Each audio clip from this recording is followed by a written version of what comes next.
Israel has used the worst kind of abuse, ethnic cleansing, and imposing a regime of apartheid. Israel continues to exercise apartheid in Palestine, which constitutes a crime against humanity, violence and terrorism that are being exercised against the Palestinian people. These violations include the building of apartheid walls to legitimize the theft of land and to Judaize Jerusalem. The separation wall is an example of the apartheid policy practiced by Israel. Israel's practices of discrimination as well as extremism. United Nations Watch have the floor. Mr. President, let me begin by putting the following on the record.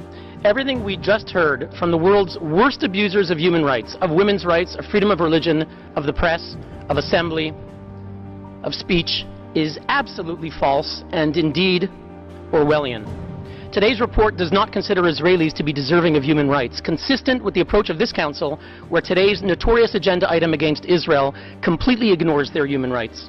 Now, over the weekend, President Abbas announced he was giving his highest medal to Rima Khalaf, who resigned from the Economic Commission of Western Asia, a Beirut-based UN agency of 18 Arab states, after Secretary General Guterres rightly instructed her to remove an absurd report which accused Israel of, quote, apartheid. Mr. President, why is Mr. Abbas celebrating a report written by the notorious Richard Falk after his own Palestinian mission here tried in 2010 to remove Mr. Falk on the basis that he was, quote, a partisan of Hamas, as we know from WikiLeaks? The accusation against Israel is absurd. Israel's 1.5 million Arabs. Delegation of Palestine has the floor. More than one statement goes beyond the mandate of this sitting, using unacceptable terms about Ms. Rima Khalaf, and so we would like this to be stopped.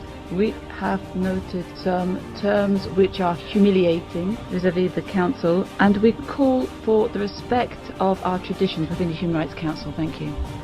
We would support the viewpoints that have already been expressed by the State of Palestine as well as Egypt. Now the previous speaker can continue. Thank you, Mr. President. Israel's 1.5 million Arabs, whatever challenges they face, enjoy full rights to vote and to be elected in the Knesset. They work as doctors and lawyers. They serve on the Supreme Court. Now, I'd like to ask the members of that commission that commissioned that report, the Arab states from which we just heard, Egypt, Iraq, and the others, how many Jews live in your countries? How many Jews lived in Egypt, Iraq, Jordan, Kuwait, Lebanon, Libya, Morocco? Once upon a time, the Middle East was full of Jews. Algeria had 140,000 Jews. Algeria, where are your Jews? Egypt used to have 75,000 Jews. Where are your Jews? Syria, you had tens of thousands of Jews. Where are your Jews? Iraq, you had over 135,000 Jews. Where are your Jews? Mr. President, where is the real apartheid? Why is there a UN commission on the Middle East that does not include Israel? From the 1960s and the 70s, they refused to include Israel. Where is the apartheid, Mr. President? Mr. President, why are we meeting today on an agenda item singling out only one state, the Jewish state, for targeting? Where is the apartheid, Mr. President?